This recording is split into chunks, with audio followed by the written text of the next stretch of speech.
Hey guys, welcome back to the channel. I'm so happy that you decided to stop by and have a little visit again here today, man. We're going to have fun. We're going to have a good time today because we're going to look at this. It is the last of our Decepticon Micromaster bases. This is the Anti-Aircraft Base manned by Spaceshot, what a lazy name, and Blackout?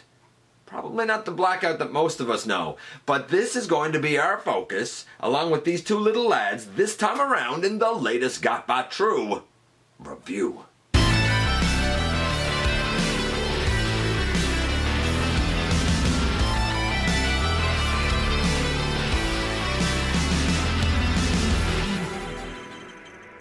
Hey guys, welcome back to the channel. I'm your host, your most humble of hosts, Dennis Moulton, aka GotBot. Please like, comment, share, of course subscribe, and while you're at it, that's right man, hit that notification bell because it lets you know when content of all kinds goes up here on the channel. Check out Machinery of Man, The Everything Factor, Transformers Collectors NL, and the Autobot family. And of course have a look for me everywhere across social media. And this is the last of our Decepticon bases. Now if you have been paying attention, you probably know that unfortunately I don't really have access to Skyhopper and Skystalker and their bases, being the Interstellar Shuttle and the helicopter. They're great bases, fantastic. They're also fairly rare, especially to get Skyhopper, who I think is the one that comes with the helicopter. To get that helicopter with the rotors still intact is pretty rare apparently.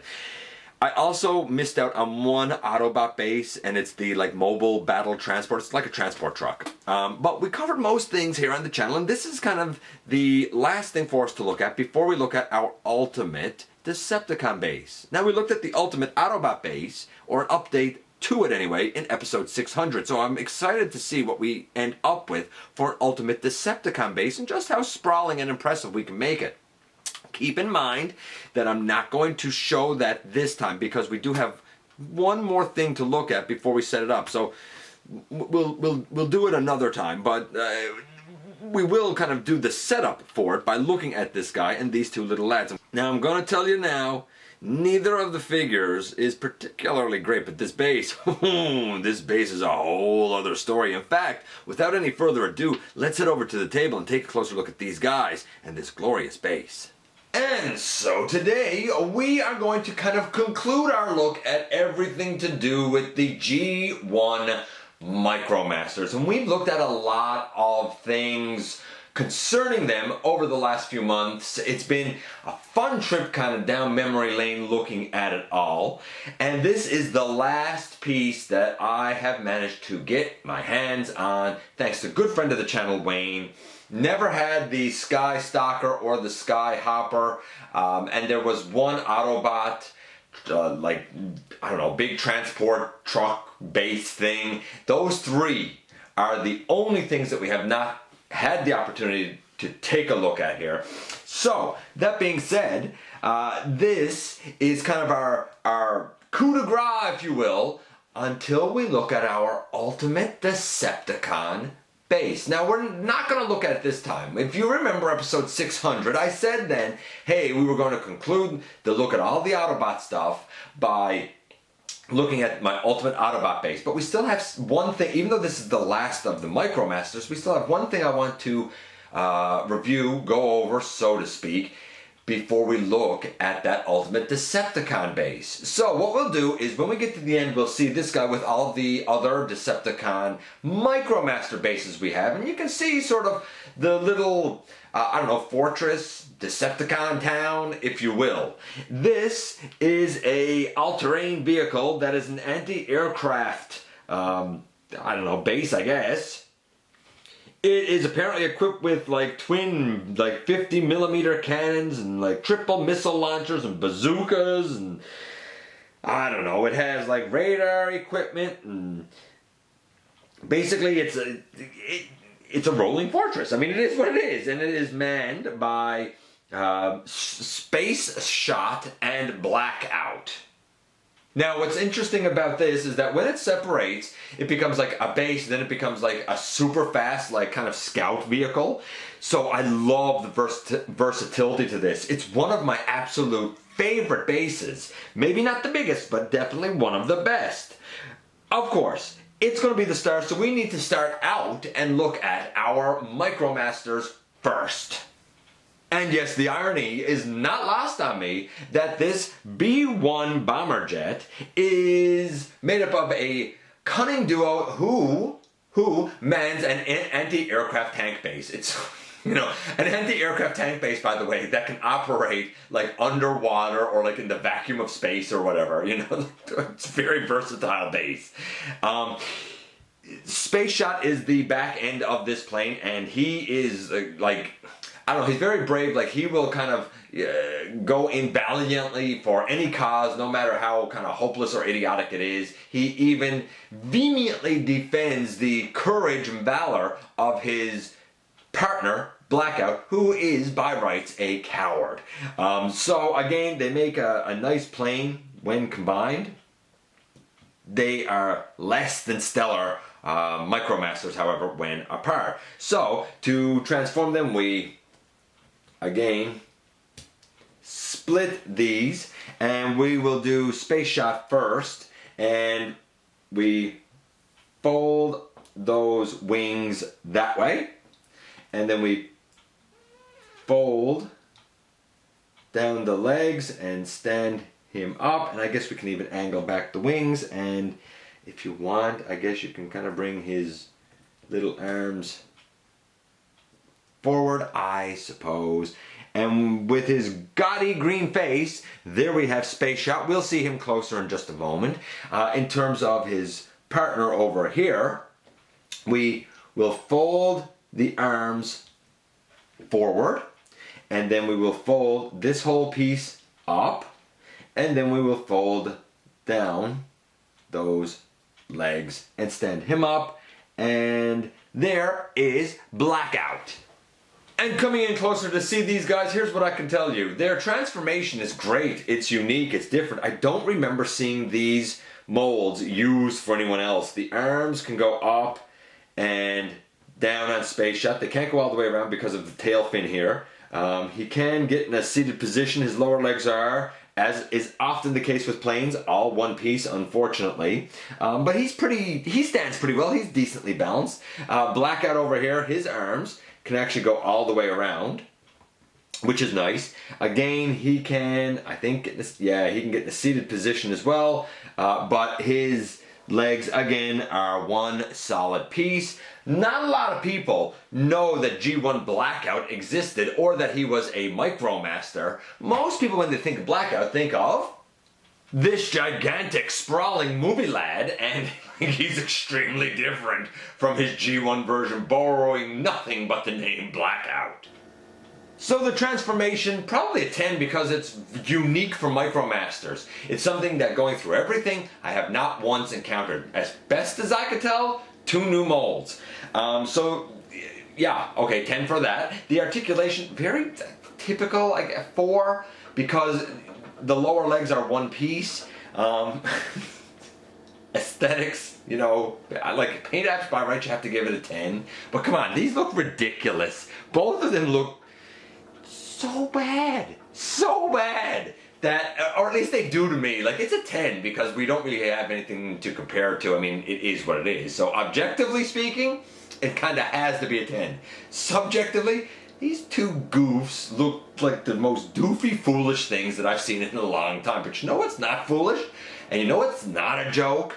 The base that these 2 man. Now you may notice that I have the ramps on the outside here because you can store them there, but it's not correct. They actually uniquely store inside the tank, which I think is really cool, but without instructions and whatnot. I kind of didn't realize that, and I found a place to put them here because they were just off to the side, to be fair. So I will take these off. By rights, they store inside the tank. I think that's really, really cool. In this mode, the tank rolls tremendously well. Our 2 Micromasters, of course, can man different sections here. Like, we can put, you know, him up there, and I guess put him down there, for example. These pieces can move up and down. The satellite and turret section can move all the way around. These pieces back here can move. It's one of those things where, like, there's a lot of play value here, and we haven't even done anything with it yet. Now, before we go into anything, I also want to point out that this base is absolutely covered in 5mm ports, like all over the place. So you could actually use Siege, Weaponizers, Micromasters, and Battlemasters with this G1 base. It also has like C-clips, which was ahead of its time. It's also even Minicon compatible. So you want to talk about versatility across lines. The playability here is second to none. 30 some odd years later, and this can still interact with the line that's on shelves today. I can't believe that. Now the transformation is, I don't want to say iffy, it's just I haven't done it in a while. I hope I remember how to do it, but I'm not convinced I will remember how to do it. We'll see.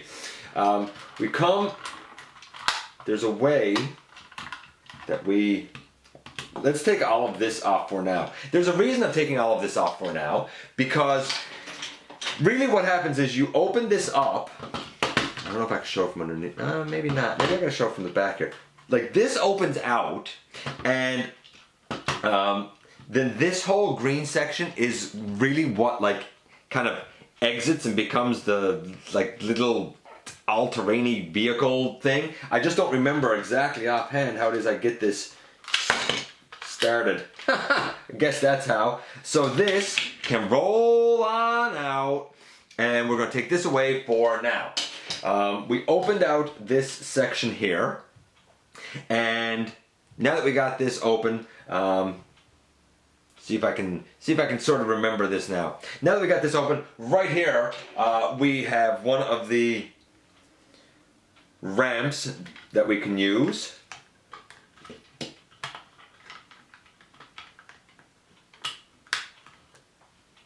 It goes in right there, and we can kind of come back here and open that out as well on the side.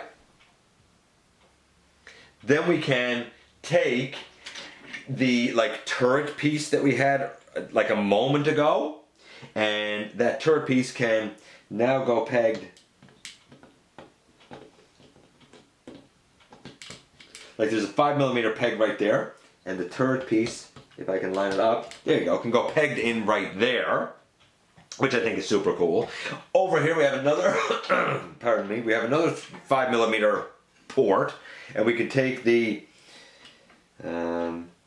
like, I guess like the cannon piece, and we can put that there.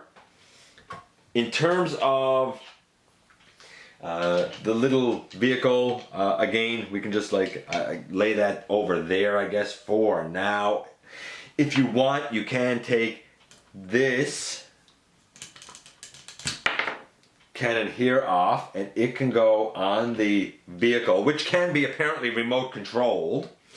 Then we have another ramp that I guess, I don't know, we'll put the other ramp maybe here. Like there's another potential ramp right there. Helicopter pad, landing pad right there. I mean, this is the thing that's amazing about this base to me, is that it's multi-leveled. I mean, we have a level here, a level up here, the level in here, over right here. I think that's amazing. I think that's astonishing. The transformation, though I kind of forgot it, the transformation's a 10, man. Like, it looks so good. In terms of the coloration, I love the like militaristic type of look that this has. Here, we'll put him up there. 10. In terms of like posability, playability, I talked about how versatile this is, and how you could use weaponizer pieces and whatnot if you were so inclined. There's no reason that you can't. There. I mean, yeah. Fantastic. Fantastic. 10 across the board. This is one of my favorite bases. Because it's so versatile, it can go attached to other bases, and we can kind of have Decepticon town. And here you can see all of the Micromaster bases that we have put together. Of course, we're missing 2, don't forget. Perhaps the biggest 2. But nevertheless, it's kind of impressive, and you can use the anti-aircraft tank as a nice centerpiece. Because of its versatility, you know. I love this, I really do. It's maybe not quite as impressive as the Autobot like Micromaster community, but you know what? It works pretty great. In a way, I feel like I almost like it a bit better, even though it's a little bit smaller. What a fantastic playset that this has turned out to be. Obviously, this is just kind of the Micromaster version. This will be a part of our Ultimate Decepticon base, but you know what? All of these bases, every single one of them to this very day, could all work very nicely with kind of modern day Siege Micromasters, and I guess Earthrise Micromasters. They have stood the test of time. Honestly, if you can get your hands on these, I would not hesitate. They are still fantastic. This base in particular, 10s across the board. And here we are once again, and again, we have this back in tank mode, but it's a fantastic tank, it's a fantastic base. Yeah, okay, the two lads are a little wishy-washy. I do find it hilarious that we have, like, aircraft that are manning the anti-aircraft base. I think that's hilarious. But even with kind of having the other two Decepticon bases, you know, missing in action here, this makes a nice centerpiece for a bit of a, like, Decepticon overview. And you can see that when we take the Micromaster bases and put them together, we do end up with, I said it for the Autobots, that we had a little bit of almost like a Micromaster town. Well, we have the same sort of thing here with the Decepticons, because they can link up with these pieces, which very much harkens to Titan's Return, and even what we're having now with the Siege line, or at least coming up with Earthrise. I think it's fantastic that these can go together. Look, even with the passage of time, these bases are tremendous, and I said all along that these things should be updated. I would be in for these all day long, and it looks like with Earthrise we may finally at least be starting to get some updates for some of these. I'm absolutely cool with that. Of course, if you have the originals, guess what? I feel like even now, 30 plus years later, they're still excellent, well-made, durable, fun toys. Simple as that, man. Let me know what you think about this base and these two little lads. You know I love to hear from you guys. If you're in a position to help the channel to grow, please remember that there's a donate link down in the description. Don't forget to please hit the subscribe button. It helps me out so very much, man. Stick around. Have some fun with us here. Don't forget that somehow, some way, each and every day you do indeed make a difference. And I very much look forward to the next time that you and I get together to have another visit, either in the live streams, at the stop motion premieres, or the old-fashioned way, man. The usual way. Right here inside the videos.